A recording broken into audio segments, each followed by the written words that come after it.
The motorsports world is where legends are made, the unthinkable happens, and barriers are broken. One man harnesses the power of an industry every week. This is the General Tire Down and Dirty Show, powered by Polaris RZR, with Jim Beaver. Welcome to the General Tire Down and Dirty Radio Show, powered by Polaris RZR, in what is our last episode of 2020, this crazy year called 2020, the year that most of us are probably pretty damn glad is going to be over. Yes, last episode right here. Thanks everybody tuning in on Sirius XM, Podcast One, Sports Byline. We've got people tuning in on Apple Podcasts, Spotify, all over the world. Thank you guys. Can't forget our troops, American Forces Network, tuning in. Thank you guys. Holiday season, you guys are out, keeping us safe and allowing guys like me to do radio on a weekly basis. Thank you guys for the continued support of the country, and thank you for everything you do. I know this is a tough time for you guys being home, away from family and friends and stuff over the holidays, and, thank you guys, from the bottom of my heart.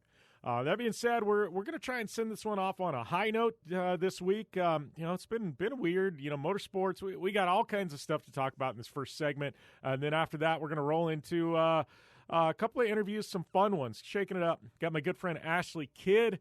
She's a pro wake surfer. Her brother actually races trophy trucks, but she's the best wake surfer in the world on the female side of things. She's been on the show. It's been quite a few years, but we're going to have her on, shake it up a bit, throw a wake surfer on air. Yeah, I know we're a motorsports show, but sometimes I like to shake it up, and that's what we're doing this week. And then hour number two, for those of you that are fans of motorsport marketing, if you're a race car driver looking for sponsorship, if you're an influencer just looking to up your social media game, well, I got the guest for you. My good friend Natalie Torrence. Yes, she is social media manager to the stars of NHRA. She knows social media inside and out, motorsports marketing, PR, content. She is on the show for the entire hour number two. Great friend of mine, and, looking forward to having her on here, spilling her knowledge. So going to be good, going to be fun. It's a fun show to wrap up this year. If you got any questions, hit me up at JimBeaver15. We got some time in this first segment. I will answer those questions and a whole lot more. So hang tight. It's going to be a great 2 hours right here on the show. And, we're going to kick things off here with this first segment, and I'm going to chime in on a lot of motorsports news that's happening right now. So we'll be back after this on the General Tire Down and Dirty Radio Show, powered by Polaris RZR. Whether you're looking for a tire that balances high performance responsiveness and traction in wet and light snow conditions, excellent handling and traction in wet and dry conditions, or a summer performance tire designed with the driving enthusiast in mind, General Tire has you covered. From the all-new G-Max RS to the Grabber ATX, no matter what you drive, General Tire will get you where you're going. Learn more at GeneralTire.com. General Tire, cruising with the Down and Dirty Radio Show since 2012. You want extreme performance, reliability, and the most fun you can have on four wheels? The Polaris RZR brings it to you. But you don't need to take my word for it. You can take theirs. I'm Tanner Faust, and I choose the Polaris RZR because it's the most fun you can have with a steering wheel. What's up? I'm Ronnie Renner, and I choose Polaris RZR because it's the sickest, most reliable side-by-side on the planet. What's up, everybody? Heavy D from Diesel Brothers. Listen, I'm on Team RZR because it's hands down the best piece of machinery on the planet. I'm RJ Anderson, and I choose Polaris RZR because it's the most fun, most capable machine. Action sports stars, TV personalities, and some of the best race car drivers in the world all choose Polaris RZR because it's the ultimate combination of power, suspension, agility, and fun. Find out more information on the web at PolarisRZR.com or follow at Polaris RZR on Facebook, Instagram, and Twitter, and use the hashtag RZRLife to share your story. Conditions off the pavement are always changing, so why settle for a light bar that just turns on and off? The Rigid Adapt is a revolutionary new light bar that will automatically select from 8 beam patterns that range from a widespread 90-degree flood to a 15-degree spot based on your vehicle's speed. Try that with your knockoff light bar. A dash-mounted controller allows the user to toggle between adaptive mode, beam patterns, and RGBW accent lighting. With Adapt, it's easier than ever to own the night.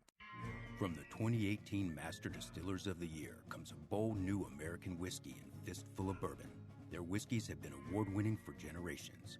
Now they're going all in on bourbon, blending 5 straight whiskeys to create a big balanced bourbon that stands apart from everything else. So grab yourself a fistful of bourbon, a blend of 5 bourbons created with over 100 years of whiskey blending experience. It ain't just a bourbon, it's a damn fistful. Please enjoy responsibly.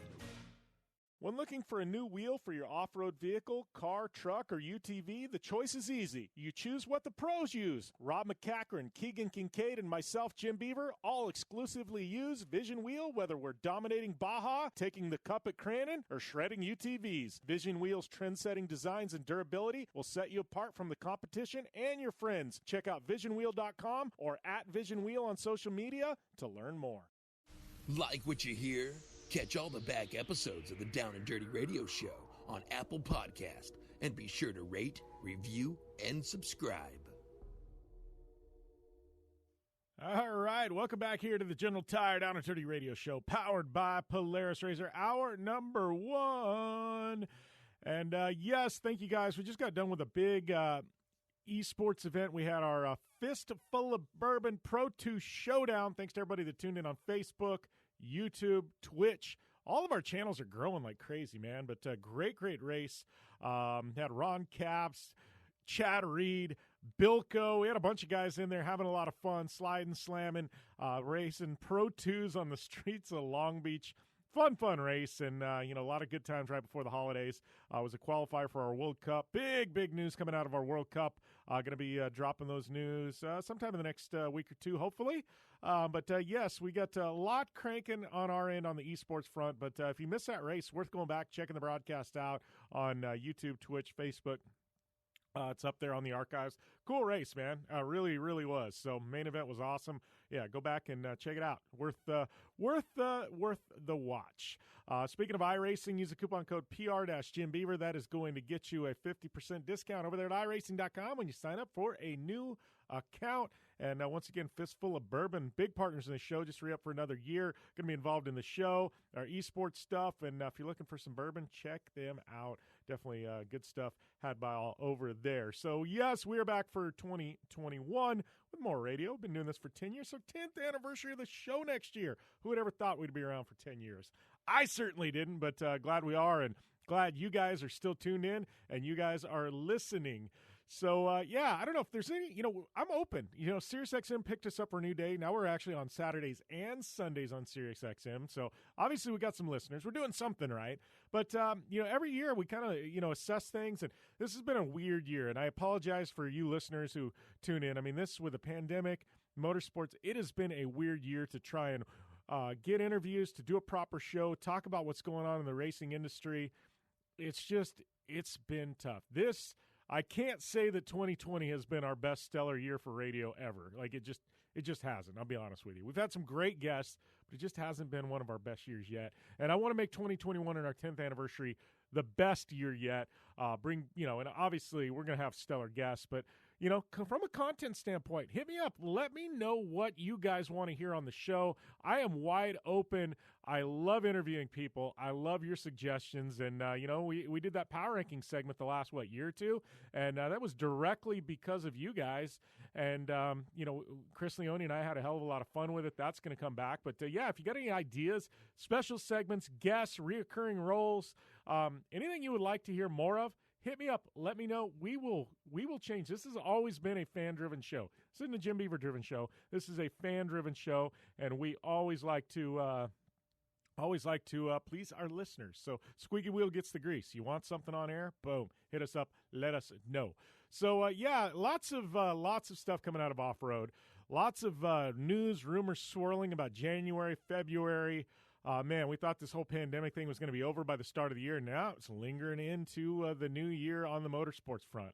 Obviously by now, if you're an off-road fan, you've heard about what happened with Snore kind of getting kicked out. We had the state and the gaming board threatened to pull a casino's license if they didn't cancel an event.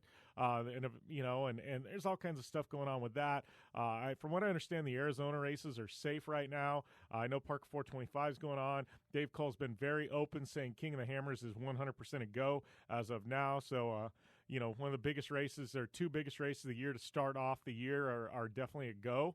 But past that, I think all bets are off. Just got some not some rumors, but some news. This one I understand, kind of bummer because I like going in April, but it's going to get delayed till September, and September is just a slam-packed month.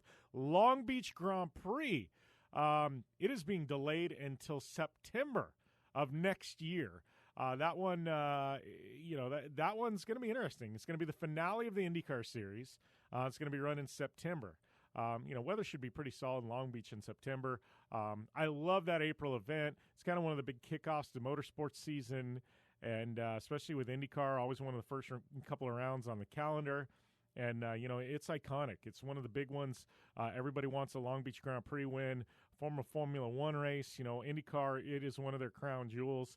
It's going to be run in September now, and I don't know. It's going to be that is definitely going to be interesting. Going to be the finale, though, and what a way to cap off an IndyCar season at Long Beach. So, that was one of the big news bits of news coming out of the world of motorsport. So, definitely looking forward to that. And, I'm going to try and be out there on site. We got a lot of stuff cranking on our end. I got a new race car sitting in the shop I haven't even told you guys about. You're going to have to wait until after the start of the year to find out more information on that. But, it's definitely going to be an interesting year for me, for you, and for a lot of people. So, especially the IndyCar community. But speaking of interesting, one of the things we haven't touched base on is, Travis Pastrana took over Ken Block's Gymkhana job. That is right. Ken Block handed over the reins to the franchise to Travis Pastrana. And, I know I've talked with Ken, and he says, the tough part about Gymkhana is we've done everything, right? And it makes it really, really tough because you've always got to innovate. You always got to take everything a step further. You always got to get it bigger, better. You can't do exactly the same thing you did last time or people get bored with it. It's always got to be a step above. That's why, FMX and X Games, every year at X Games, it was like, well, with any kind of action sports, it was like, man, what's next?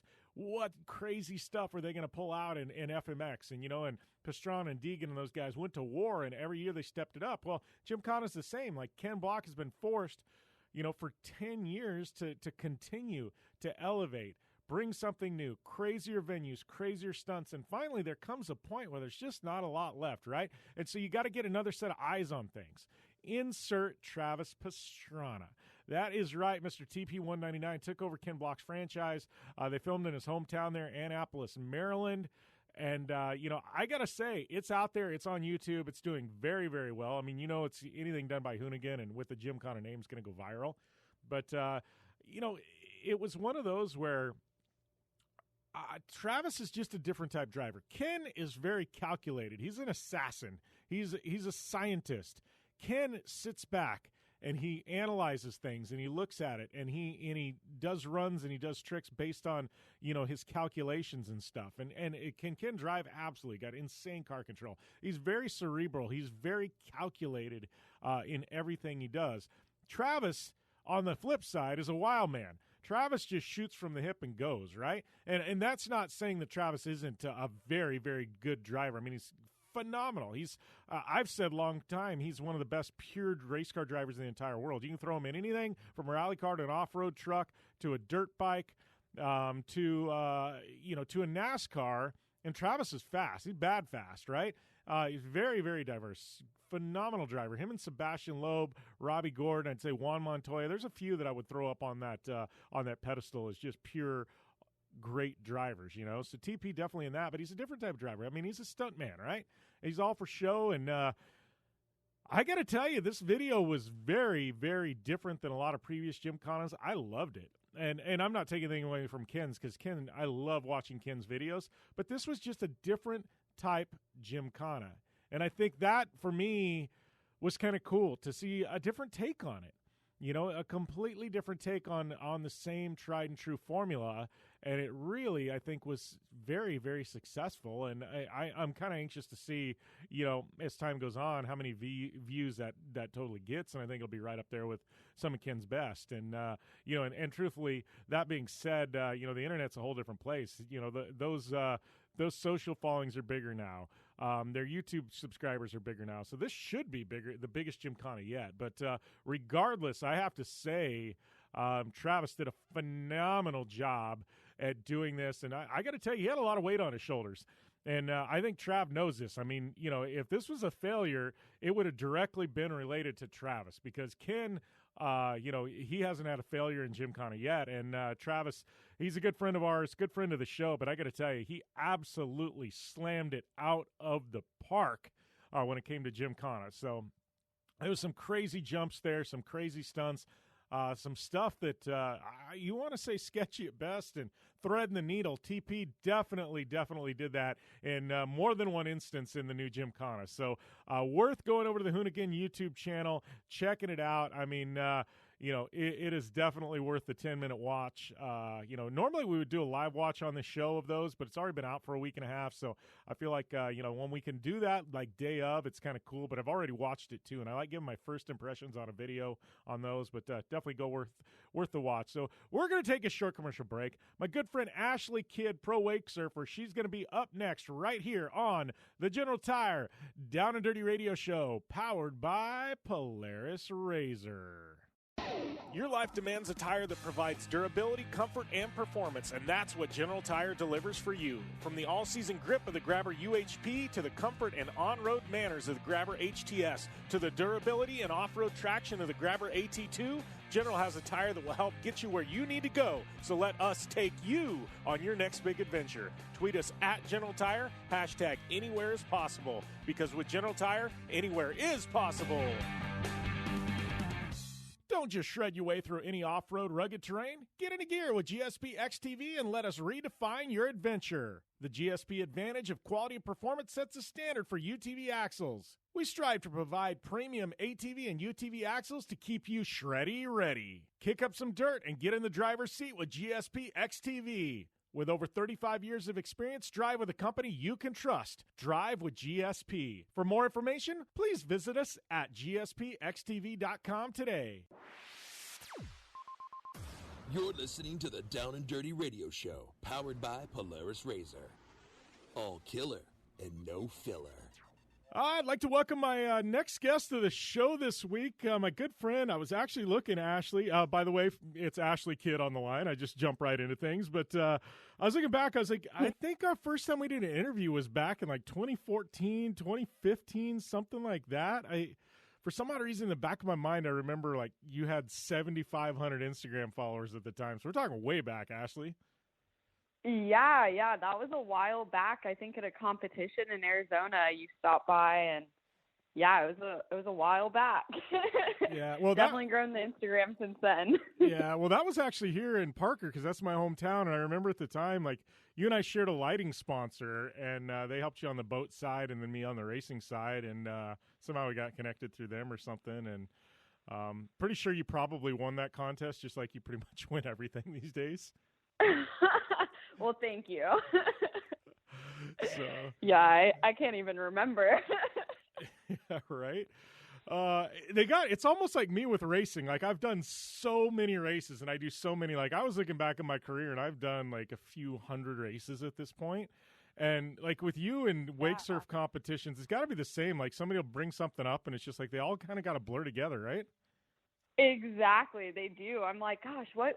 I don't even remember what years I've won nationals or worlds anymore. I like have to sit down and think about it because I've been competing for so long. So it all blends together.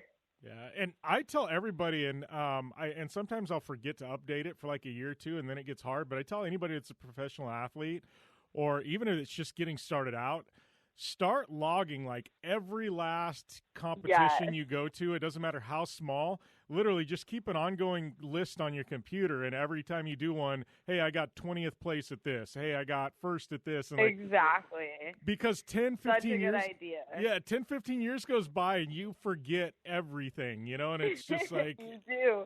Yeah, I actually have a list of all the events I've done on my website, and I know I hadn't updated it in a while, so I was having to like go back a year or two, and I was like, wow, I don't even remember which events they were.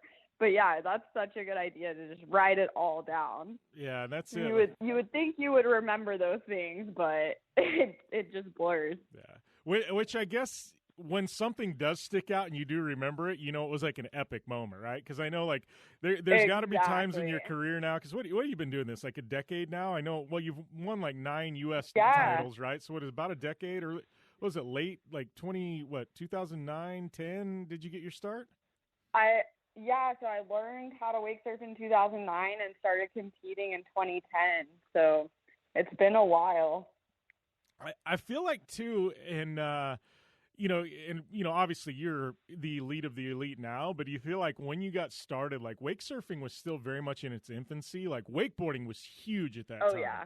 You know what I mean? But wake surfing was... When I started, it was definitely like people on the lake were like, what is this person doing? Why is their boat leaning over? Because back then you had all the fat sacks filled with water on one side of the boat to make the boat lean. And like boats weren't made for wake surfing back then like they are now. So it was definitely a rare sight to see somebody riding wake surfing.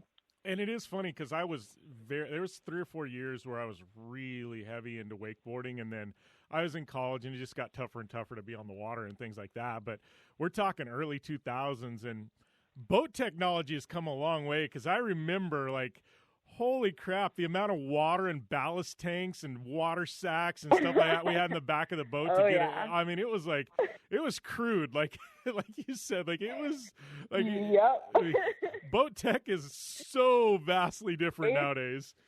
Oh, it is insane now. You just press a button and everything's ready to go. The boat's not leaning anymore for wake surfing. It's level. The waves are like twice the size or 3 times the size they used to be. It's so crazy, because now you see like little kids who have started wake surfing who are just doing like amazing, but they've had like the best, they've started with like good waves behind the boat and like all the good technology. So it's cool to see where the sport's going. Yeah, and what's kind of funny about that is like I surf, in real life too. Real life, I don't know. That's weird. But, in real life, I actually surf on the ocean. Let's put it that way. But like I'll be in the waves sometimes, and I'll be like, these suck. Like, give me a boat, right? Like, because the boat is so much better than some of the stuff you get out in the ocean. It's like, Yeah. I surf in the ocean as well, and sometimes I get really frustrated out there because I'm like, finally got a wave, and now it's gone. Wake surfing, you just go forever. Yeah, there's truth to that, in the sitting, and, my daughter, she's 12, and we were in San Diego this year, and I was trying to teach her to surf, and she's like, Dad, there's a lot of waiting. I'm like, yeah.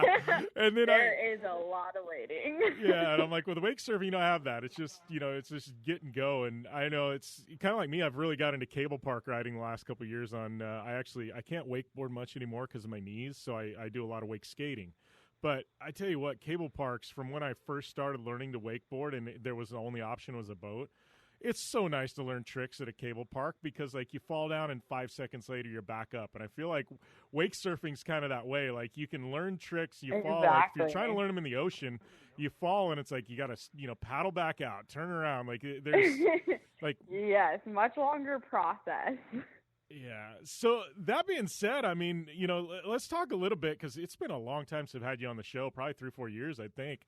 But let's kind of jump into kind of where things are now, because I know action sports as a whole is kind of, I don't want to say regressed, because I look what skateboarders are doing and BMX riders, and the progression is still there. But I mean, like with major sponsorship, things like that, it's kind of regressed a little bit. And there was some massive money 10, 15 years ago that's, there's still money there. But you're a wake surfer. I mean, that's you've got action sports, you've got wake surfing, which is kind of a niche of action sports, but you've been the one person that's really kind of pushed through and been able to get some legit corporate sponsorship. And a lot of it, I think, is, you've done phenomenal on social media. But how is it being, quote unquote, a professional wake surfer? Because you are one of the few, Ashley.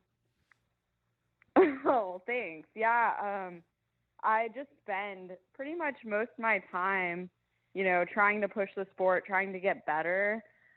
With my riding, as well as, reach out to large companies and try and get some big sponsors, because that's what's going to help push the sport, as well as my channel, which, I'm trying to make wake surfing more known everywhere and get more people into it.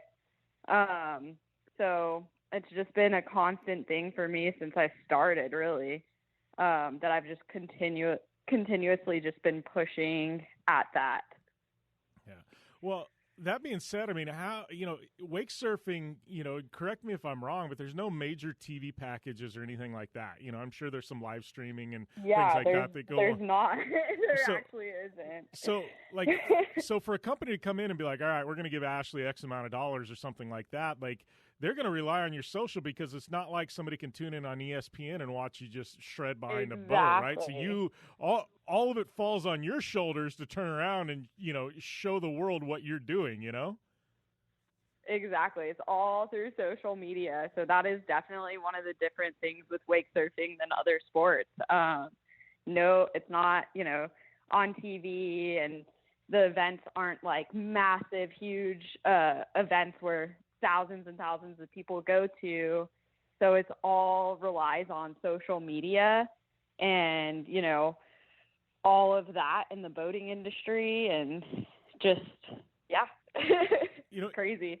You know what's crazy to me, though, is because we're talking about this in wake surfing, I'm looking at it going, and I'm fortunate I live on the river here in Parker. So, I've got access to boats and things like that. And I go up to Minnesota a lot, and, and I've got access to boats and water up there. And like, I'm around it. But, the crazy thing is I look down the list and I can tell you, race car drivers, action sports athletes, like, everyone loves wake surfing. Like, there's not one person that doesn't like it. Yeah. And I'm looking at it going, I've definitely noticed that. Yeah. How is this not 10 times bigger? 3 years, like, even like singers, actors, whatever it is, like, everybody has started wake surfing, which is so cool to see that, like, the sport that I love and have been doing for so long, like, is becoming that well known.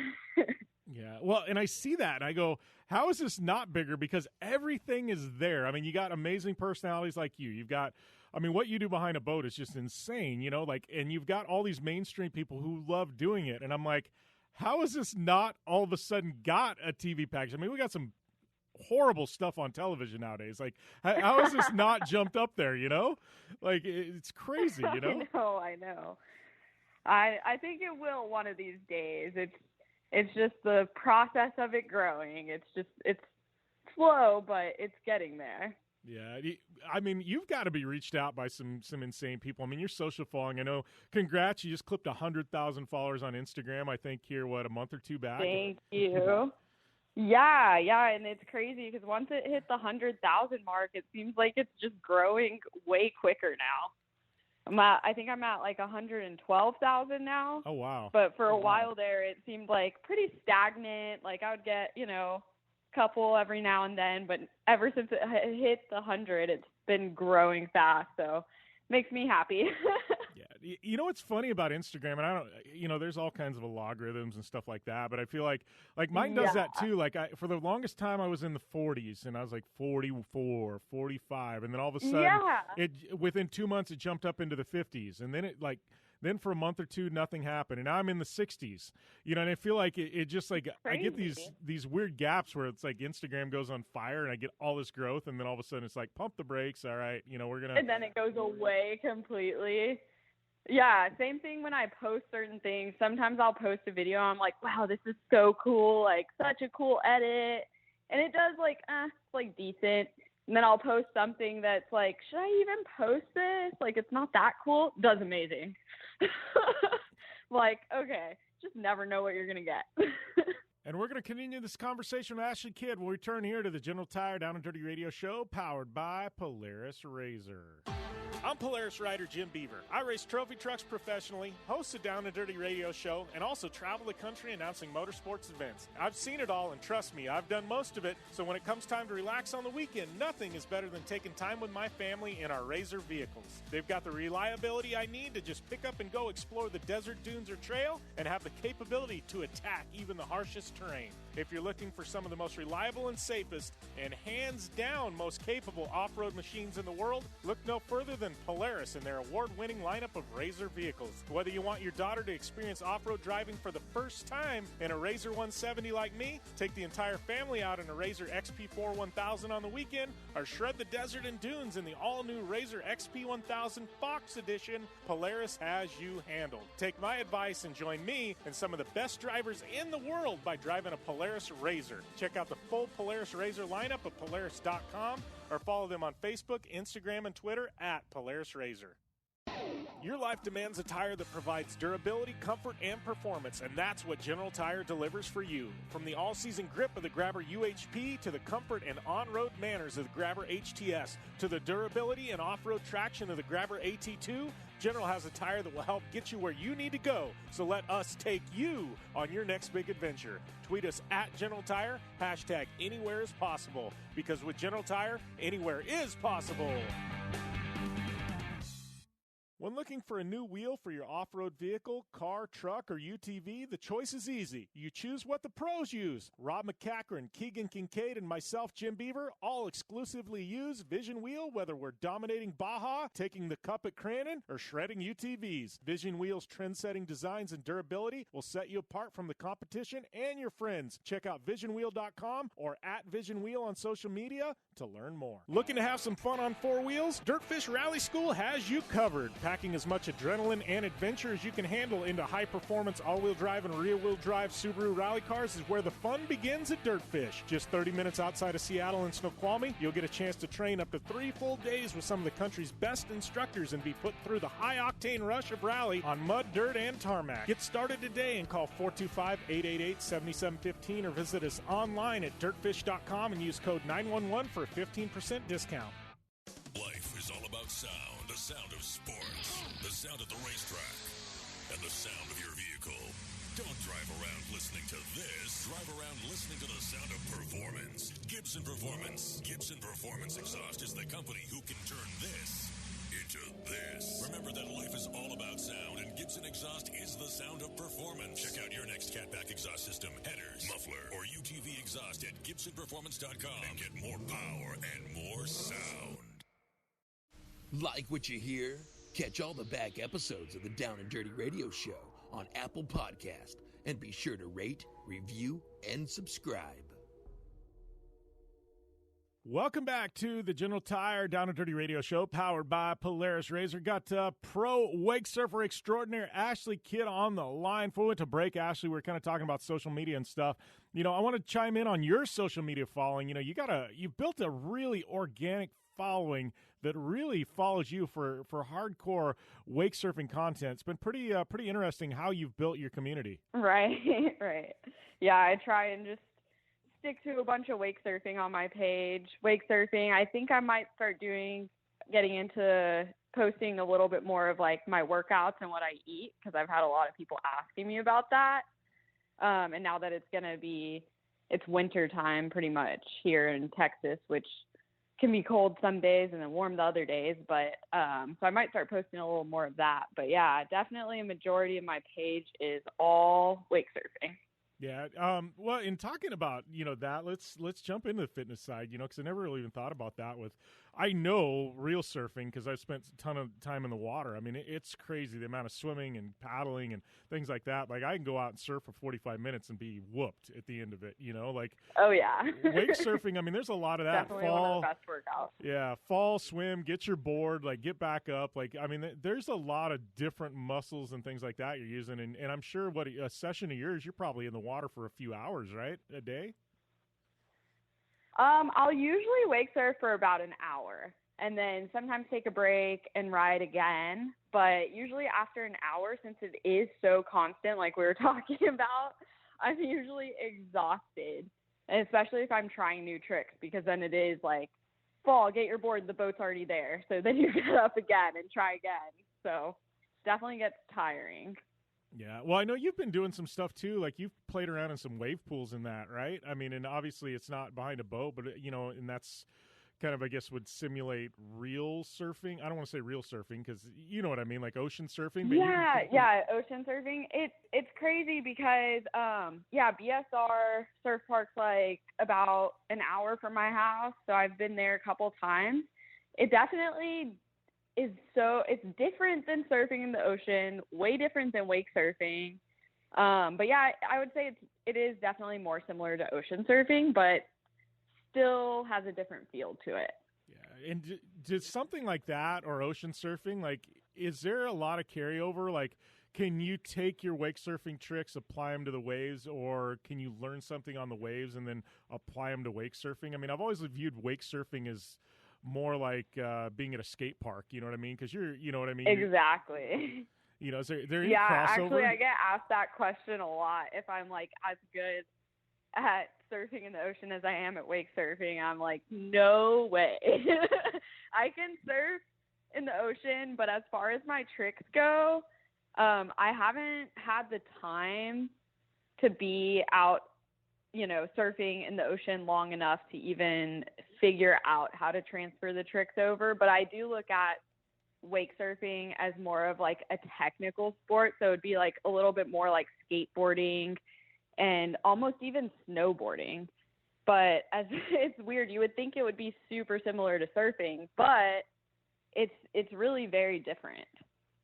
Yeah, no. And I think that you know, surfing does help. I mean, anything you do on any type of board is gonna somewhat give you a whole new perspective for what, you know. I can go snowboard for like a week and come home and wake surf, and I feel like I have a whole new like perspective and understanding. Yeah. How about skateboarding? You skate at all? I got to think some of like the shove-its and stuff you do, you know, wake surfing. I mean, if you try it on a skateboard to really kind of do that at all? I actually don't. My brother has tried getting me to skateboard forever. But I gave it about a month one time where I tried, but it never really clicked with me because, you know, I didn't feel as confident trying things when you're falling on concrete as water. So, yeah, it didn't stick with me. Yeah, that's a good point there. Concrete's definitely a lot harder than water. Although smacking the water at times hurts.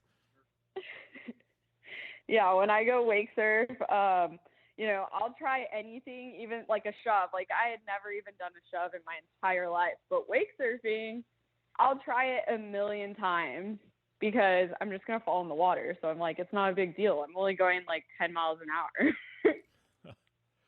So here's a question. Obviously, you know, you got an insane Instagram following. You know, you're starting to get a lot of people from different walks of life, different action sports. You know, you talked about, you know, a lot of celebrities now taking up wake surfing. Ever got any crazy DMs or anything like that, or somebody comment on one of your posts, like somebody you didn't expect, like, holy crap, that person's following me, or they actually saw my post? Like, you ever get like shell shock from anybody? Yeah, actually, Ryan Sheckler commented on one of my posts before and started following me. So I was definitely, like, growing up and stuff, everyone knew about Ryan Sheckler. So I was like, what? No way. He wake surfs? He's looking at me wake surfing? That's cool. That's rad. That's one of those where you gotta send him a message, be like, hey, why don't you come to Austin? I'll take you out on the boat and give you a lesson, man. Exactly. Right? That would definitely be a cool collaboration. Yeah, that'd be super rad. But yeah, I mean, you know, obviously, you know, how do you know, with your sponsors? I mean, you've got some heavy hitting sponsors. I mean, you know, you've got boat companies, you've got, you know, Conley, which is massive. You know, how do you approach sponsors? Because I mean, there's a lot of wake surfers, but there's really only a couple that are really warrant you know, a big investment like yourself. I mean, that's got to make you feel pretty good. I mean, you know, but I got to think you probably got a lot of options too, right? But I know, you know, even with like Centurion, you've been with them for years. You know, you're very loyal with your partners and things like that. I mean, you know, how do you approach that? I mean, they've got, you know, obviously you're top female wake surfer in the world, right? I mean, you've got, you know, they've got to have a legit stake in the game with you.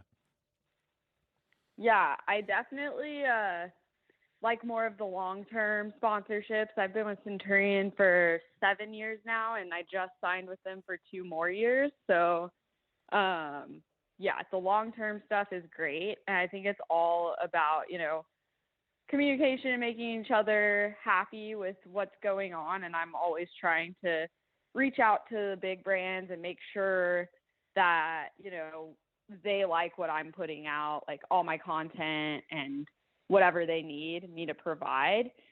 So I think that that's one thing that's really helped, is just making sure that I'm on top of everything that I do, you know, and not put anything off. I'm just always like trying to get more content, trying to, grow my channel and their channels and their brands. Yeah, well, you're definitely doing a hell of a job. So, hey, how is this year? I mean, obviously, all of us, I know in the racing world, action sports world, everybody's been affected. I mean, I'm sure you had a lot of event cancellations. Maybe wake surfing a little bit different, oh, yeah. just because you don't have like the massive, 50,000 people show up to watch you guys on a lake or something. But how was your season affected this year? Oh, everything was super weird at first when all the COVID stuff first started happening. Events just kept getting canceled. Like I had everything booked for my first event of the season, and everything, like all the businesses around here started closing. So I was like, no way. There's no way my season's going to get canceled. And then everything got canceled. And then they figured out, okay, well, we'll do some online events. So I actually had like 5 or 6 online competitions. So basically you would submit a video of you riding for 45 seconds, and it had to start off with the date, and you could only submit between certain time frames.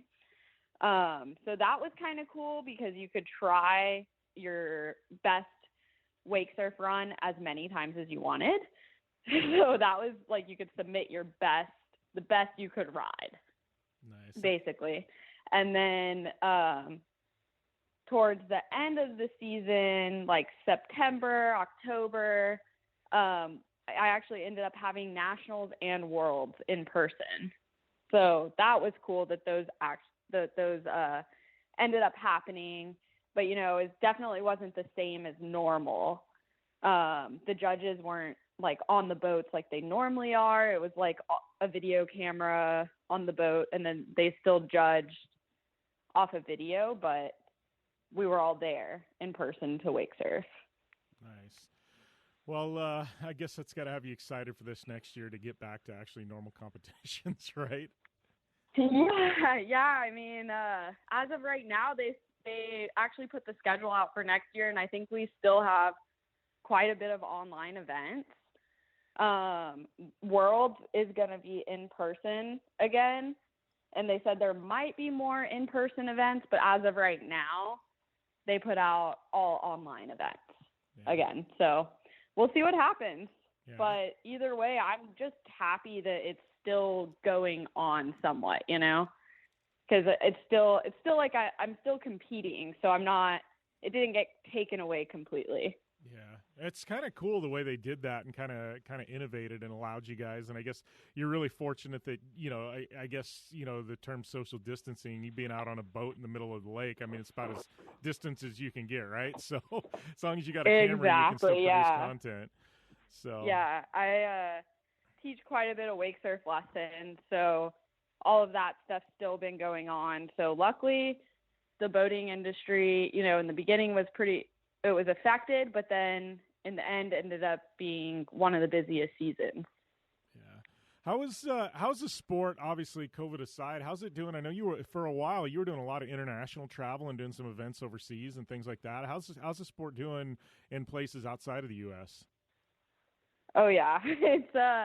It is growing like crazy. Places where I didn't even think people wake surfed, pretty much all over the world, everyone's wake surfing. Definitely growing a lot in Asia and Europe. So it's cool to see everybody out there wake surfing nowadays. Yeah. And what do you think, like, because I got my, you want to go back to the beginning, first time I was behind a boat was on a surfboard. Like we're talking way back. Oh my God. Yeah. Like I surfed way back when, so I don't want to age myself, but I turned 40 this month, but yeah. So actually somebody at the river here about a year ago had one. I looked at it. I'm like, oh man, this is a throwback from the mid 80s. That is awesome. Yeah, so that was my very first time behind a boat, was on a surfboard in the 80s. But what do you think? I feel like wake surfing almost is, taking some of the thunder away from wakeboarding, and, wake skating's always kind of been its own niche. But I feel like, I feel like it's taken some of the thunder away. Like, that used to be the gateway, wakeboarding, stuff like that. But I feel like now everybody I know is kind of opting for the wake surfboard instead of the wakeboard now. Oh, yeah. Yeah, pretty much. That's been what's driving the industry for sure. And that's kind of what's selling boats nowadays, because everyone in the whole family can wake surf. So it doesn't matter how old you are or how young you are, like, you're not going to get hurt wake surfing, whereas wakeboarding takes like a certain amount of, commitment and, trying tricks, and wake surfing is a lot easier on your body. So I think that's what's been really, blowing up the sport, is that the entire family can do it. Yeah. Well, and truthfully, there's not the consequences aren't as bad. You, like we said, you crash on a wakeboard, and I had to stop just because my knees couldn't handle it anymore. And that's why I went to wake skating and doing a little wake surfing. But that's kind of the reason why I did that. But I feel like it's, the consequences aren't as bad. Doesn't mean the skill isn't, just as hard. It just, it's just a little easier on the body, Oh, yeah. Yeah. I used to wakeboard before I wake surfed. And I know personally was afraid to try any crazy tricks. So I wasn't ever going to really progress in that sport, because I was like, nope, I don't want to crash. Nope, don't want to do it. And then when I tried wake surfing, oh, this is definitely not as scary. So that helped with me being able to progress in the sport. Well, Ashley, we're up against a time break here, but appreciate you taking the time to call into the show, and we'll be back after this on the Gentle Tire Down and Dirty Radio Show, powered by Polaris RZR. Conditions off the pavement are always changing, so why settle for a light bar that just turns on and off? The Rigid Adapt is a revolutionary new light bar that will automatically select from 8 beam patterns that range from a widespread 90-degree flood to a 15-degree spot based on your vehicle's speed. Try that with your knockoff light bar. A dash-mounted controller allows the user to toggle between adaptive mode, beam patterns, and RGBW accent lighting. With Adapt, it's easier than ever to own the night. From the 2018 Master Distillers of the Year comes a bold new American whiskey and fistful of bourbon. Their whiskeys have been award-winning for generations. Now they're going all in on bourbon, blending 5 straight whiskeys to create a big balanced bourbon that stands apart from everything else. So grab yourself a fistful of bourbon, a blend of 5 bourbons created with over 100 years of whiskey blending experience. It ain't just a bourbon, it's a damn fistful. Please enjoy responsibly. Thanks for tuning in to the Down and Dirty Radio Show, available live online, in syndication on networks across the U.S., and available internationally on the American Forces Network. And that's all we got for hour number 1 right here on the Gentle Tire Down and Dirty Radio Show, powered by Polaris RZR. Got hour number 2 coming up, though, but always hella fun catching up with Ashley Kidd. That interview actually is uncut in its entirety over there on Project Action. There's a little bit more to that interview. We carry on for quite a while, but you'd want to check out my other show there. It's definitely good stuff with Ashley Kidd for those of you that are wake surfing fans. And we talk a little bit about off-road and I don't know, a whole lot of other things with that interview. But, yes, thank you to Ashley for calling in. Hour number 2, I'm going to have my good friend Natalie Torrence on the line. Used to be Natalie Janke, married to Top Fuel world champ Steve Torrence. She is going to be up here on hour number 2. We're going to be talking about motorsports marketing, social media, how to differentiate yourself, how to grow your personal brand, and it's a hell of a lot of fun and very, very informational anytime you get Natalie on the line. Somebody I trust, to pick her brain, and really just a very, very good friend of mine. So really stoked to have Natalie on the show, and a whole hell of a lot more to come out of her, coming up in, the very, very near future. So thank you to Ashley Kidd and Natalie up next on the show. Before we get into hour number 2, though, do definitely want to mention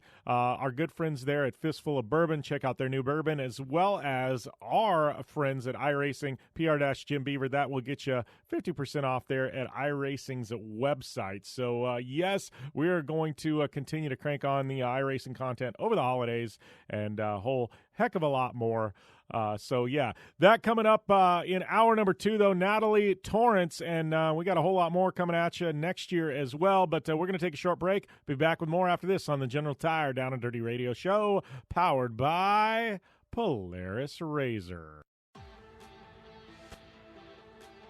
Extreme performance, reliability, and the most fun you can have on 4 wheels? The Polaris RZR brings it to you. But you don't need to take my word for it. You can take theirs. I'm Tanner Faust, and I choose the Polaris RZR because it's the most fun you can have with a steering wheel. What's up? I'm Ronnie Renner, and I choose Polaris RZR because it's the sickest, most reliable side-by-side on the planet. What's up, everybody? Heavy D from Diesel Brothers. Listen, I'm on Team RZR because it's hands down the best piece of machinery on the planet. I'm RJ Anderson, and I choose Polaris RZR because it's the most fun, most capable machine. Action sports stars, TV personalities, and some of the best race car drivers in the world all choose Polaris RZR because it's the ultimate combination of power, suspension, agility, and fun. Find out more information on the web at PolarisRZR.com or follow at Polaris RZR on Facebook, Instagram, and Twitter, and use the hashtag RZRLife to share your story. For 100 years, General Tire has provided tires for your lifestyle, your adventure, your anywhere. Born from competition, the Grabber tire offers the durability and off-road traction you demand in a tire. We put these tires to the test in the harshest off-road racing conditions to give you a tire that will make your anywhere possible. So let us take you on your next big adventure. Tweet us photos at General Tire, hashtag anywhere is possible. Because with General Tire, anywhere is possible. When looking for a new wheel for your off-road vehicle, car, truck, or UTV, the choice is easy. You choose what the pros use. Rob McCachran, Keegan Kincaid, and myself, Jim Beaver, all exclusively use Vision Wheel, whether we're dominating Baja, taking the cup at Crandon, or shredding UTVs. Vision Wheel's trend-setting designs and durability will set you apart from the competition and your friends. Check out VisionWheel.com or at Vision Wheel on social media to learn more.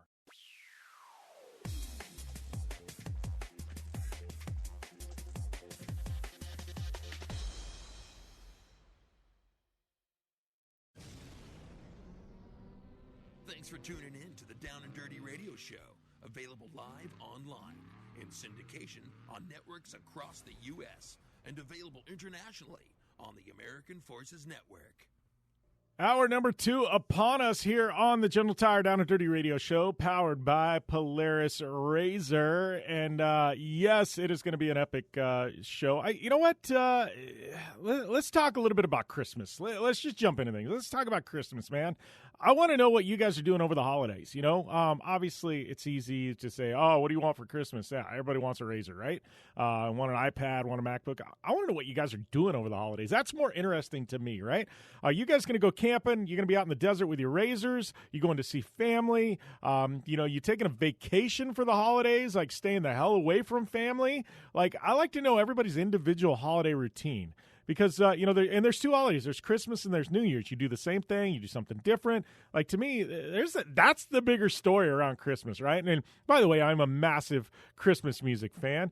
Goes back to my grandfather, who was a massive Christmas music fan. But I am a massive fan of the holidays, especially of Christmas, things like that. So I would like to know what you guys are doing over the holidays. Yeah, it's... you know, it's kind of a fun time of year. Obviously, we're going to take a couple of weeks off on the show. We'll have some greatest hits going on Project Action. But I want to know what you guys are doing over the holidays. And, yeah, should make for a fun social media conversation. So hit me up. Let me know what you're doing.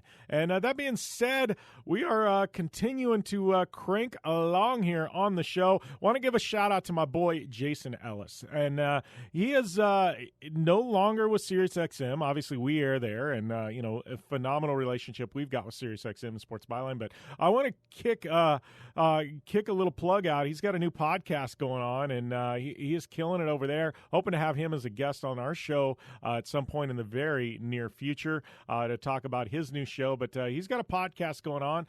Moved the Jason Ellis Show into the podcast format.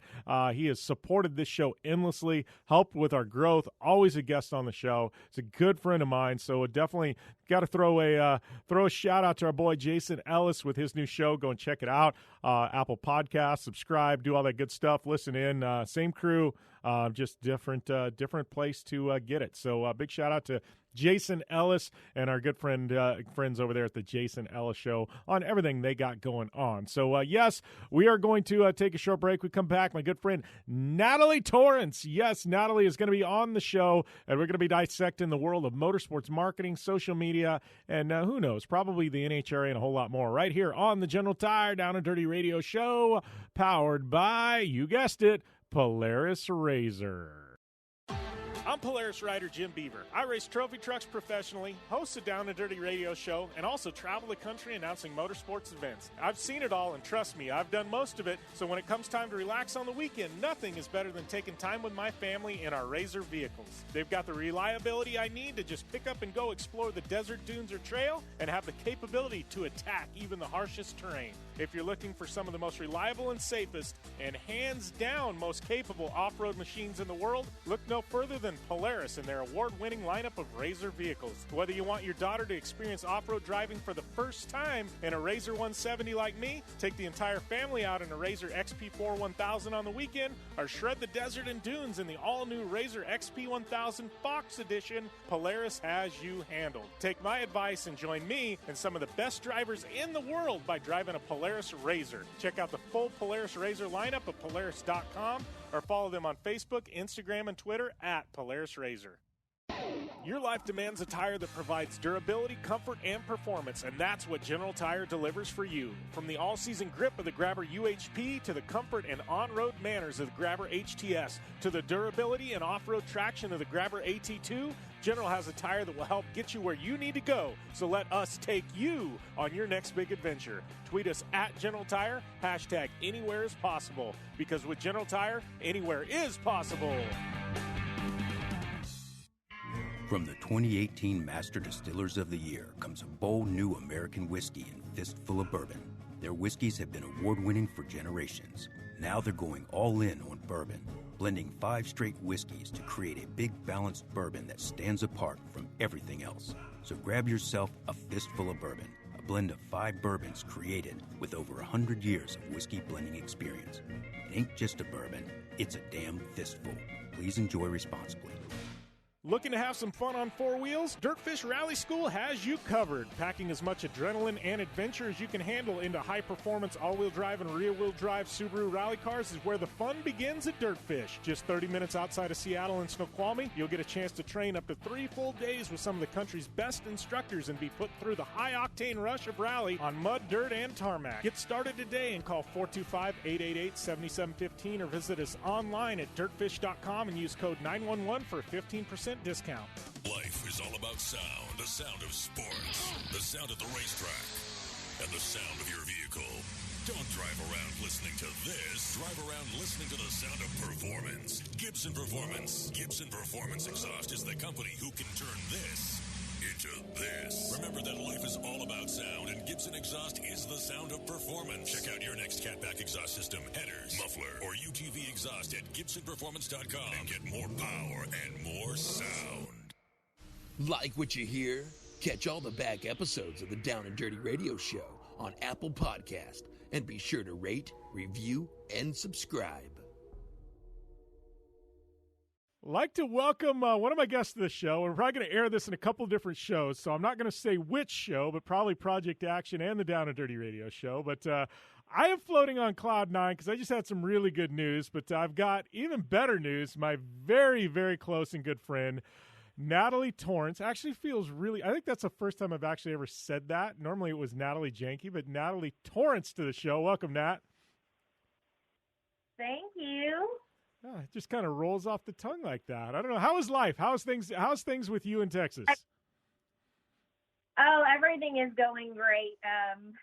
Still feeling like I'm on a honeymoon. Steve and I got married in May, and then we found out that we're expecting a baby in August, or we found out in August we're expecting a baby April of 2021. So I, too, am on cloud 9.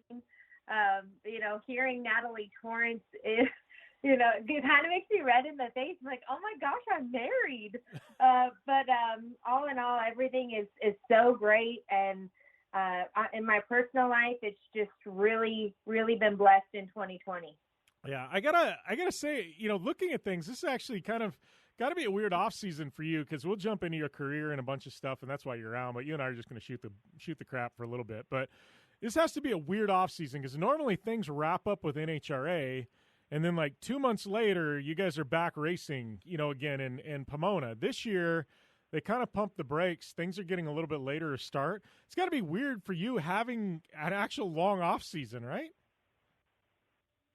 It almost felt like we were living a normal life in 2020, as weird as that sounds, as everybody is freaking out about the pandemic. But the racing season started in February. They got 2 races in, and then it was closed for the pandemic starting in March at the Gator Nationals.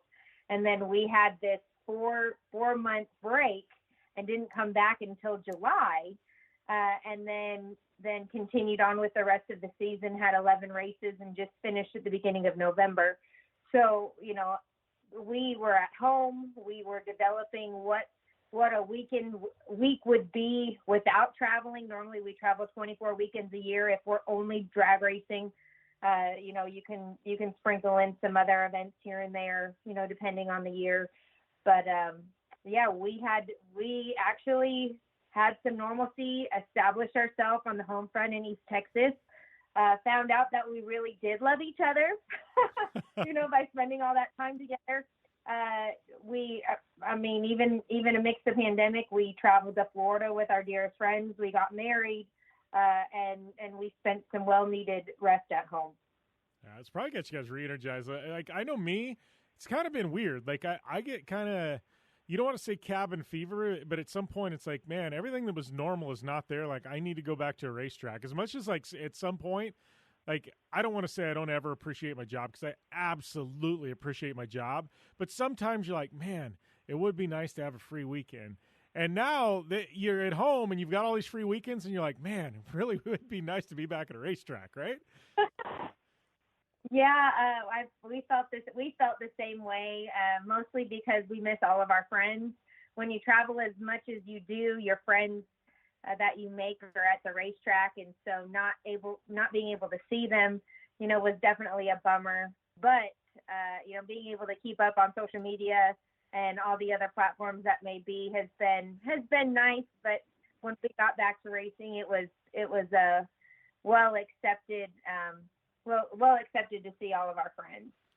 Yeah, and I think, that's what's weird about us that travel. We've got, like, our traveling families, and I don't know how to put that into perspective to people, but it's like, yeah, it's not just friends we travel with. It ends up being like you're just kind of your close-knit, like, traveling family. I mean, you spend so much time with them, that at some point it's like, man, it's kind of weird not having them, but you really, like, you go through a lot when you're on the road that much and things like that. And these are the people there that kind of keep you propped up and things like that. And it's tough to explain somebody that hasn't lived like the gypsy lifestyle that we do, but at some point it's like you start missing those people, Funny thing is that we live across the street from my parents-in-law, and we don't really see them outside of racing.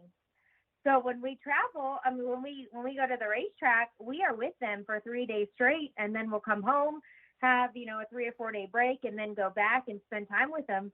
And so it actually, we went probably a month and a half, 2 months without seeing each other. And I think that was the longest that it's been since I've been in this family. And it was wow. It was amazing how much racing brought us together, not only as an extended family, but as an immediate family. Yeah. Well, let's go back to the start. I want to talk more racing with you, but we got you on kind of to talk about your career in racing and motorsports, and I guess kind of let's go back because you've got your own company. You handle social media and marketing for some of the NHRA's biggest stars.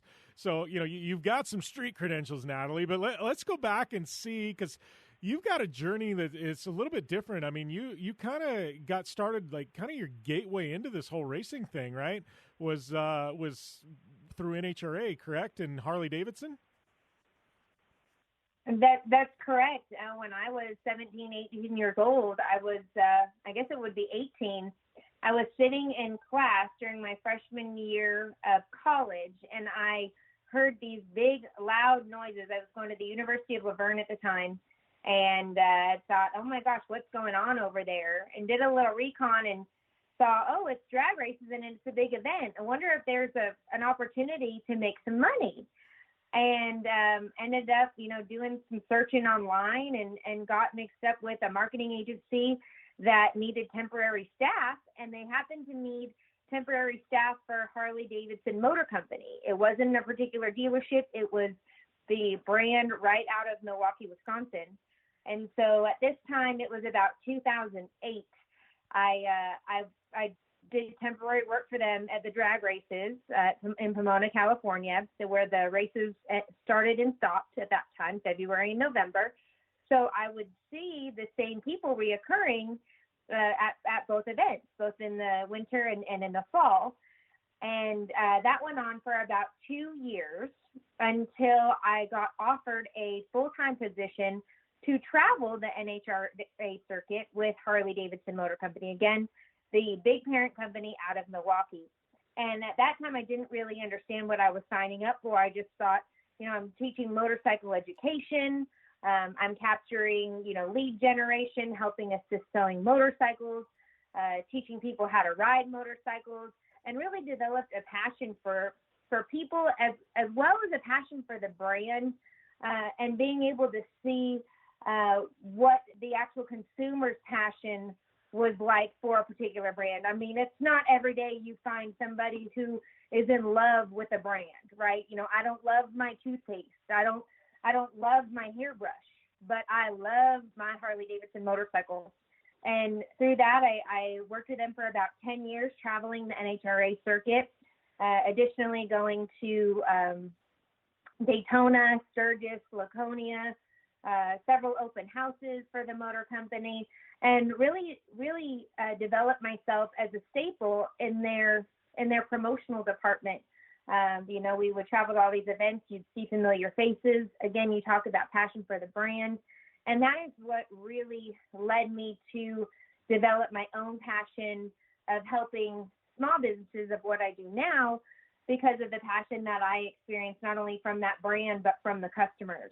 And to see, how important customer service is and how important brand extension is, that is all what I learned from Harley-Davidson. All right, we're going to continue this conversation, but we got to take a short commercial break. We'll be back with more after this on the General Tire Down and Dirty Radio Show, powered by Polaris RZR. Don't just shred your way through any off-road rugged terrain. Get into gear with GSP XTV and let us redefine your adventure. The GSP advantage of quality and performance sets a standard for UTV axles. We strive to provide premium ATV and UTV axles to keep you shreddy ready. Kick up some dirt and get in the driver's seat with GSP XTV. With over 35 years of experience, drive with a company you can trust. Drive with GSP. For more information, please visit us at gspxtv.com today. Conditions off the pavement are always changing, so why settle for a light bar that just turns on and off? The Rigid Adapt is a revolutionary new light bar that will automatically select from 8 beam patterns that range from a widespread 90-degree flood to a 15-degree spot based on your vehicle's speed. Try that with your knockoff light bar. A dash-mounted controller allows the user to toggle between adaptive mode, beam patterns, and RGBW accent lighting. With Adapt, it's easier than ever to own the night. Thanks for tuning in to the Down and Dirty Radio Show, available live online, in syndication on networks across the U.S., and available internationally on the American Forces Network. Welcome back to the General Tire Down and Dirty Radio Show, powered by Polaris RZR. Jim Beaver and Natalie Torrence here. Now, Natalie, we were kind of talking about Harley-Davidson. Well, during this time, you must have just really fallen in love with the sport of NHRA. Well, we started the conversation talking about family and talking about travel and how your family becomes the people that you travel with weekend in and weekend out.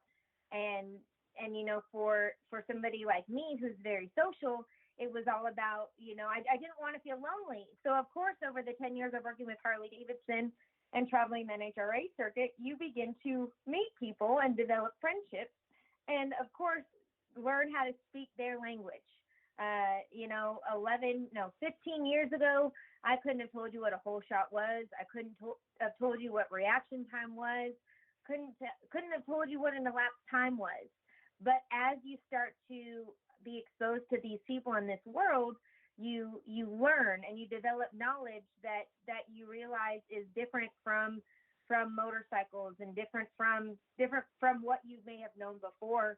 And so I've learned the language, and being an outgoing person, met the right people to be given the right opportunity.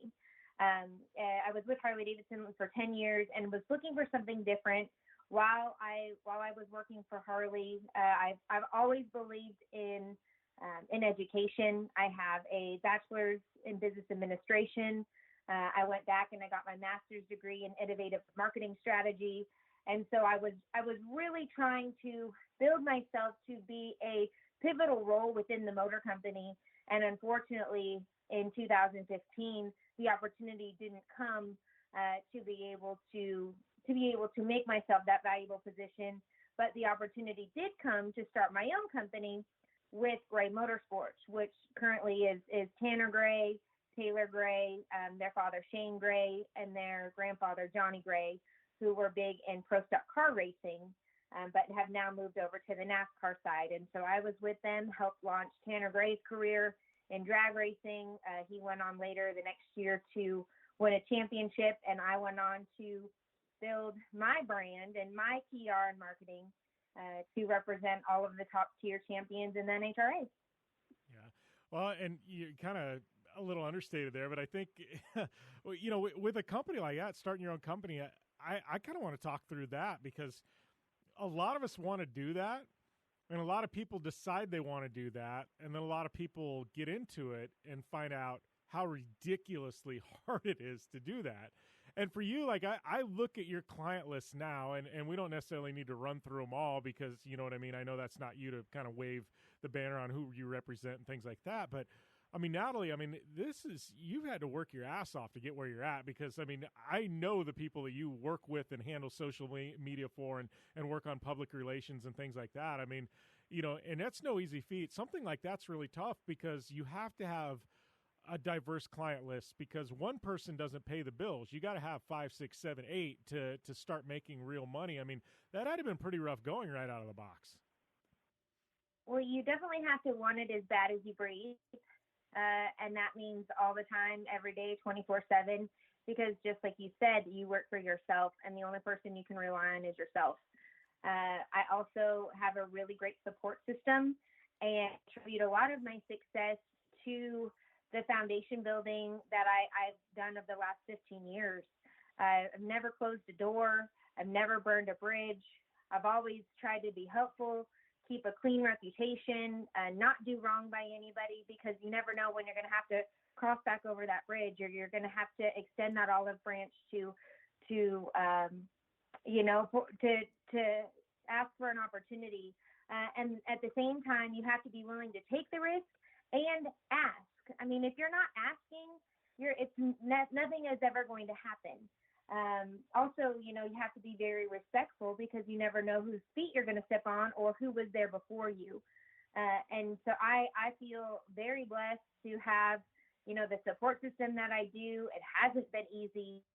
And I feel like just now I'm getting to the point to where I need to ask for help and guidance, and really kind of even build out my team a little bit further. Yeah, and that's the tough part of of brand building and things like that. You get to the point where you kind of get overwhelmed, because you've got so much. Now you've got a husband, you've got a baby on the way.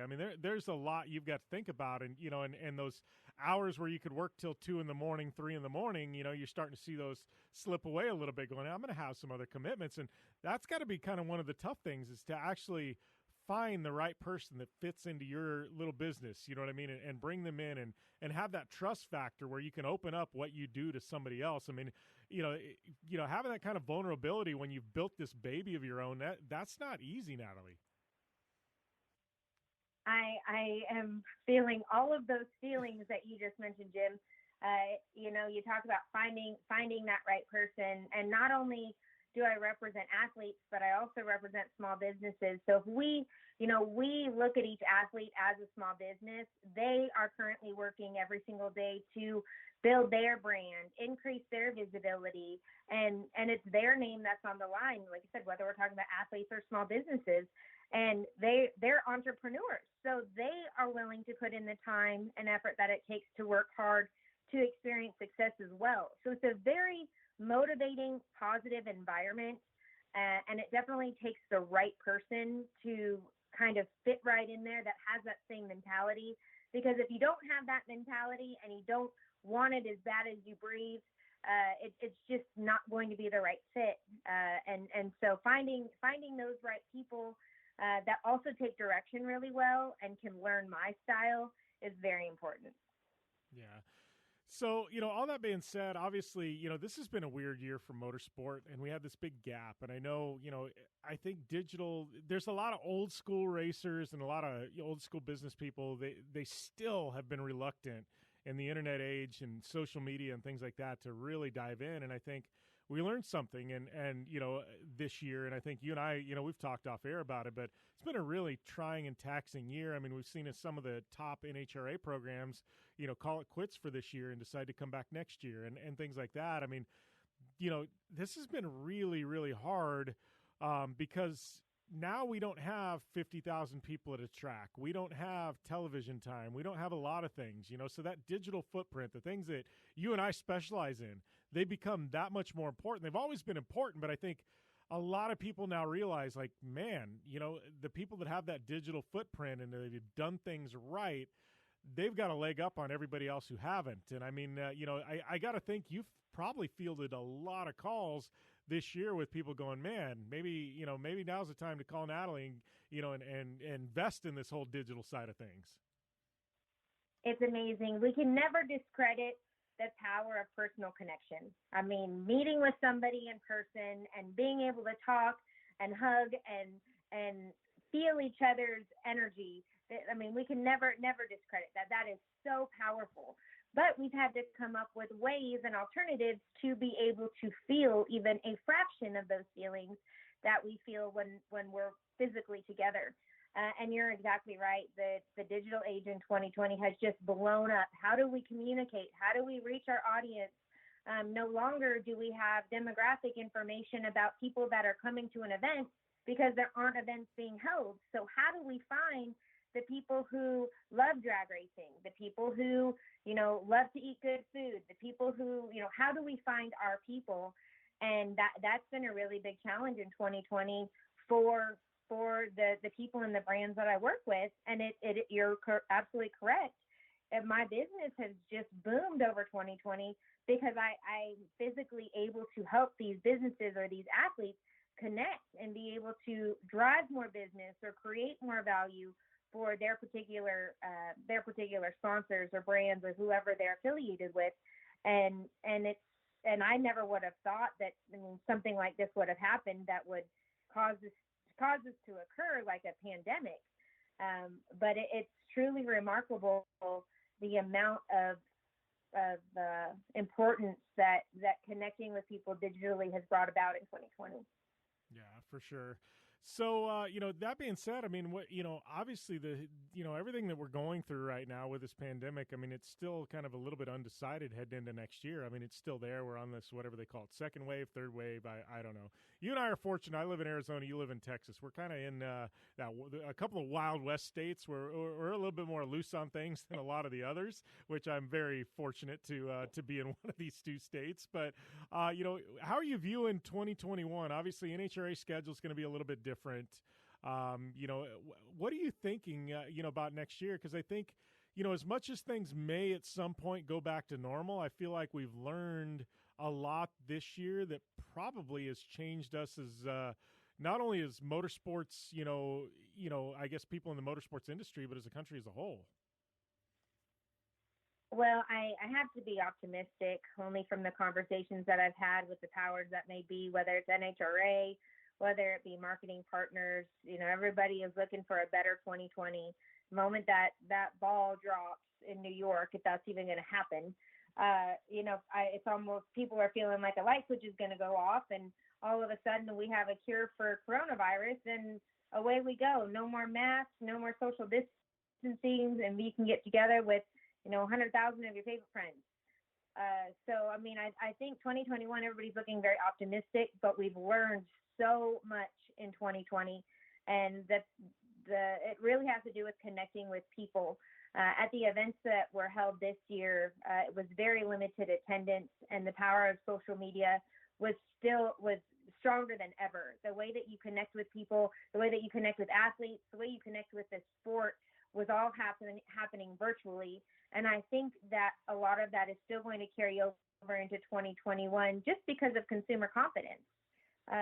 Everybody is made to be really afraid of getting sick, regardless if there's an antidote to cure coronavirus or not. I think consumer confidence isn't going to be at an all-time high like we've seen it in the past.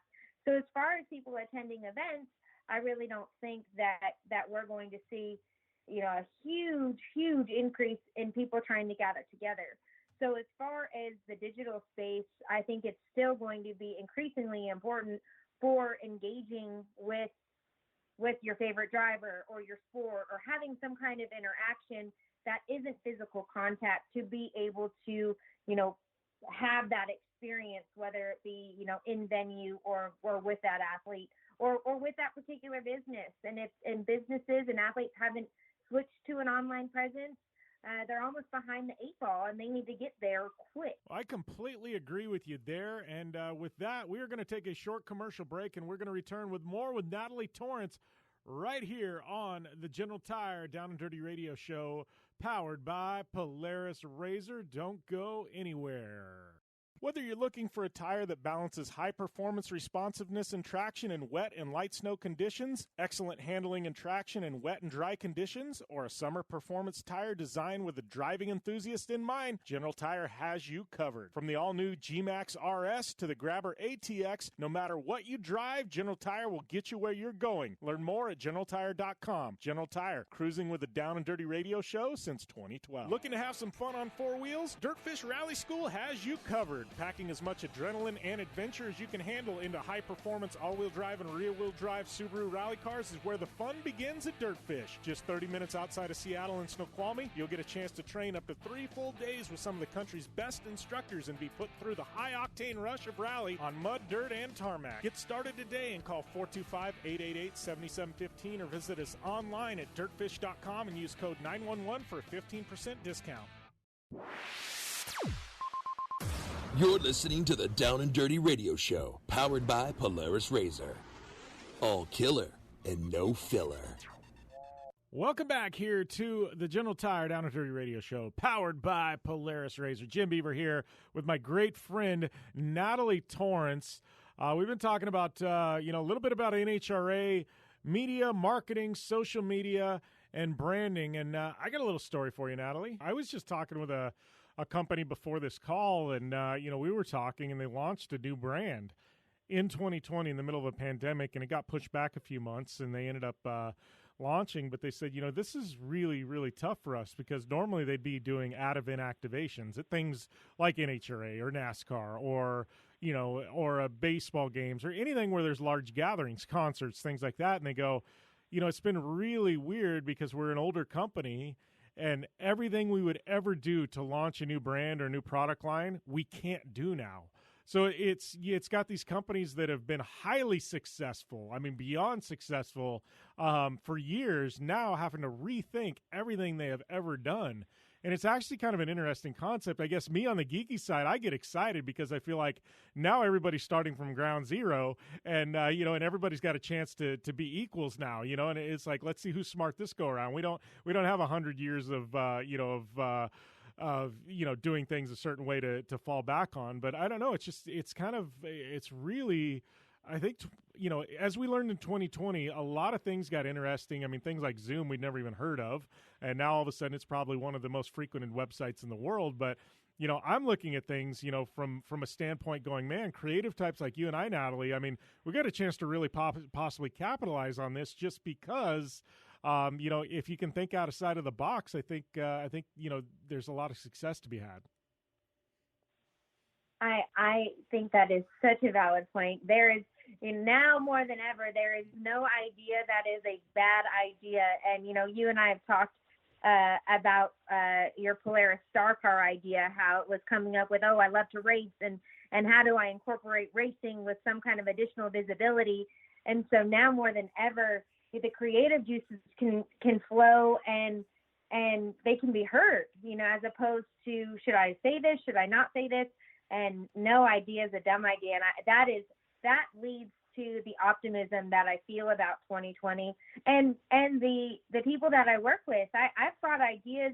I've started to do some streaming, some live streaming several times a week with some of my athletes. And I've had some off the wall ideas, but it's really about how do you add value to your sponsors and how do you get people to tune in? And so these off the wall ideas that people haven't heard of are like, oh, well, let me check this out. Let me see what's going on. And they're actually highly successful because nobody's done it before.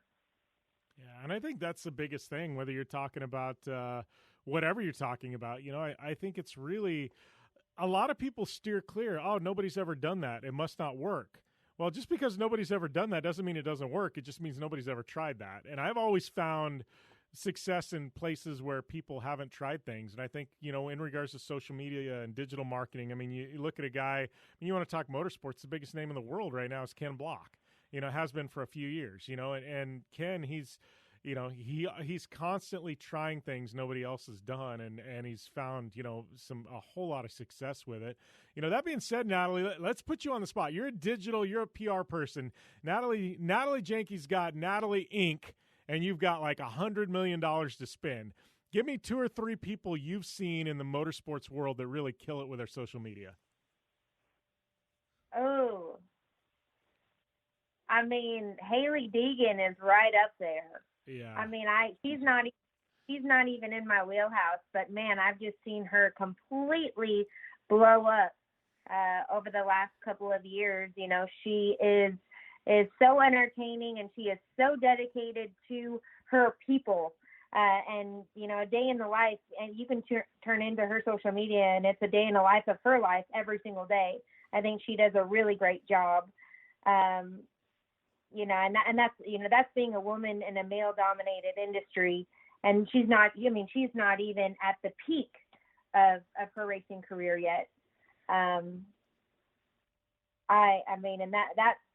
that is by far, somebody in motorsports. I look at Leah Pritchett. She does a really good job in NHRA drag racing at making sure she is constantly out there in front of her fans, in front of her people, connecting, communicating, and all this has to do is time. So as far as and both happen to be women, and at this male-dominated industry. So as far as maybe because I'm a woman and Leah's my friend and Haley is in my face. I think those two would be right up there. I mean, I'd have some money left over that I probably could split between some others, but those were really 2 strong candidates, and it's really because of their dedication to constantly being out there and the time. I work with a lot of athletes that will give me the time if I ask, but it's not a constant thing, and consistency is key. And to be able to see both of them on there as consistent as possible would be where I'd want to put my money. Okay. Yeah, I'm not going to argue with either one of those. I mean, I'm looking at things too going, you mentioned 2 strong female personalities in the motorsport space. I mean, obviously you're a female that's worked in motorsport, and I've made this observation the past couple of years, and I've said it because I really, truly have seen changes happen in motorsports, specifically in the past 5 years, where, women are really, being approached as equals, which it's a phenomenal time. And NHRA has been a massive part of that, and I respect the hell out of what NHRA has done with their female competitors, and creating an equal platform. But I feel like sometimes women in motorsport, they've had to work so much harder than men to get to the same level that I feel like they appreciate things just a little bit more. Now, I'm not taking anything away from any of the male competitors, but I feel like they know how hard they had to work, how much extra harder they had to work. And I feel like, things like social media, they put just a little bit more effort in, you know what I mean? Because they value those sponsorships and those dollars and where they're at just a hair more than maybe some of the guys do, Natalie. I completely agree, but I also think that it is a confidence thing. Being confident to be able to put content out there for the world to see is hard to do, and that's really why people come to me, is because they aren't confident. They don't know the things to post. They don't know. Can't come up with ideas. They want to have some kind of buffer between them and fans, even though it's imaginary, and the only people who know that there's a buffer there is me and them. And so when you develop that confidence and you are told you are good enough, and you receive so much positive affirmation, I definitely think that adds to the consistency of being able to put content out there. And even though they have had to work harder, I think that they've been given more positive affirmation than, say, a male has, because they are a female. Yeah, I agree. Along those lines, I guess as we kind of wrap things up here, Natalie, what's the holidays looking like for you?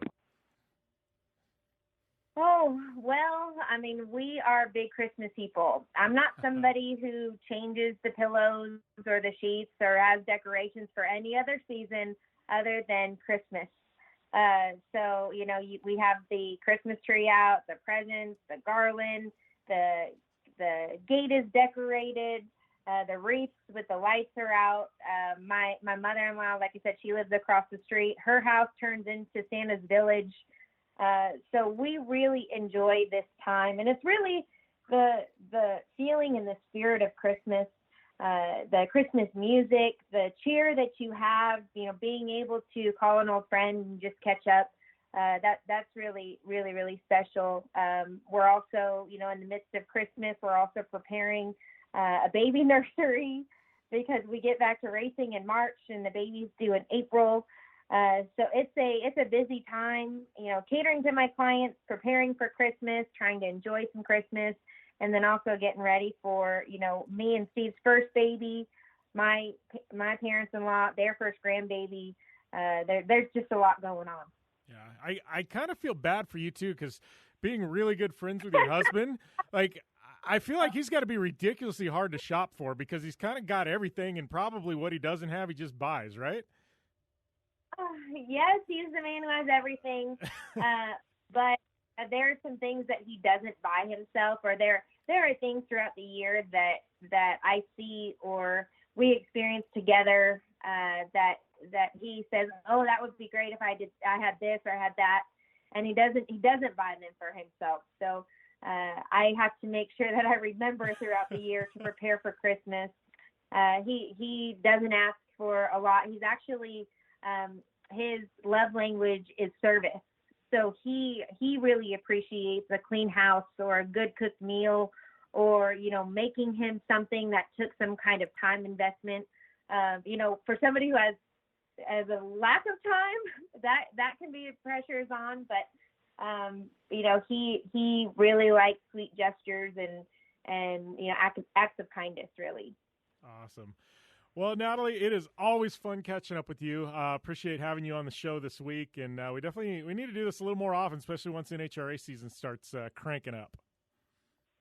Thank you, Tim. I appreciate it. It's just so nice to be able to have these conversations and talk across boundary lines. What's going on in your world, what's going on in my world, and then mixing it all together. Yeah, I completely agree. And I guess for anybody that may need a PR representative or social media person, I know there's quite a few racers out there listening. Give us your details, Natalie. How can they get a hold of you? So my business is called Innovative Creation Experts, ICE. And you can find me on Facebook and Instagram. You can also email me at info@innovativecreationexperts.com. My website is innovativecreationexperts.com. I'm always available, and you don't have to be in drag racing. You can be in any form of racing. If you just want to talk through your program or need some kind of advice, give me a call, send me an email. We can talk it through. I mean, I'm not going to charge you for picking up your phone call. I think it's really important that that you have an ally and you have somebody that you either can develop trust with or feel like can give you some good advice and take it from there. Awesome. Well, Natalie, I appreciate the time once again, and we'll chat soon. Thank you, Tim. Man, you want to talk about the motherload of information there. If you're a racer, an influencer, somebody just wants to grow your social media following for not only yourself or your brand or your business, man, that was an information dump to the 10th level there with Natalie Torrence. But I got to tell you, she knows what she's doing. Definitely worth the follow on social media. Chances actually are you're probably already following an account that she manages, that she's helping. So, yes, she's got her hands in a lot of things, and many of which you probably don't even realize. But she's the real deal. She knows what she's doing. She gets it. She understands it. And I got to tell you, definitely great amount of knowledge and wealth of knowledge there in that interview. So definitely looking forward to having her back again sometime. And once the world gets right, it'd be great to get her feedback on, when events start rolling again. We talked a lot about, differentiating yourself when things go bad, but how about when things are going good, right? Great opportunities in the past year for people who were creative, and I think we've seen, some people do really, really well during the pandemic. But, yes, thank you, Natalie Torrence, for taking the time to call into the show. That's our last interview for the day. We do got one segment left, so we are going to take a short commercial break here, and when we come back, it's going to be time to wrap things up on not only today's show, but our last show of 2020, and yes, we'll be back after the new year, but we'll be back with more right after this break, right here on the General Tire Down and Dirty Radio Show, powered by Polaris RZR. You want extreme performance, reliability, and the most fun you can have on four wheels? The Polaris RZR brings it to you, but you don't need to take my word for it. You can take theirs. I'm Tanner Faust, and I choose the Polaris RZR because it's the most fun you can have with a steering wheel. What's up? I'm Ronnie Renner, and I choose Polaris RZR because it's the sickest, most reliable side-by-side on the planet. What's up, everybody? Heavy D from Diesel Brothers. Listen, I'm on Team RZR because it's hands down the best piece of machinery on the planet. I'm RJ Anderson, and I choose Polaris RZR because it's the most fun, most capable machine. Action sports stars, TV personalities, and some of the best race car drivers in the world all choose Polaris RZR because it's the ultimate combination of power, suspension, agility, and fun. Find out more information on the web at PolarisRZR.com or follow at Polaris RZR on Facebook, Instagram, and Twitter, and use the hashtag RazorLife to share your story.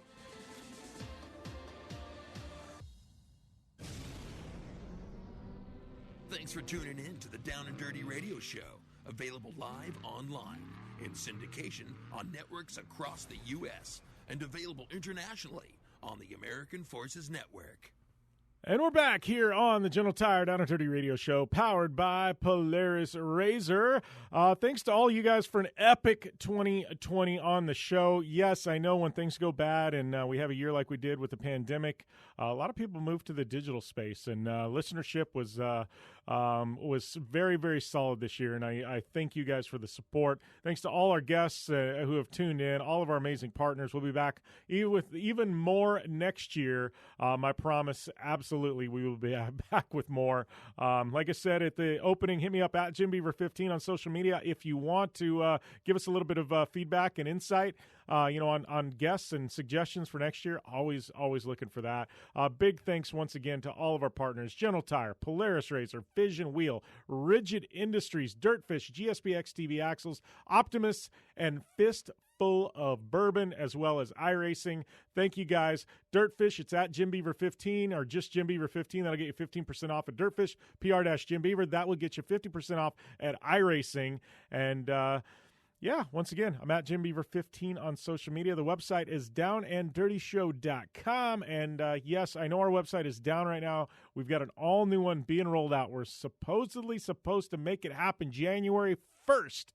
So, yes, we are working on that. We're very well aware that the site is down. And, we should have a whole lot of goodness coming back with a lot of amazing written content, things like that. I just want to wish you guys a very happy holiday season. Regardless of what you're doing, please be safe. Enjoy your time with your families, whether you're got extended families there or just your core family. Man, enjoy it. Hopefully 2021 is a lot better year for all of us, but I sincerely appreciate you guys supporting the show for 10 years now. We'll be 10th year next year, and, wouldn't be here without you guys and you listeners. So have a great holiday season, and, we'll see you next year right here on the General Tire Down and Dirty Radio Show, powered by Polaris RZR.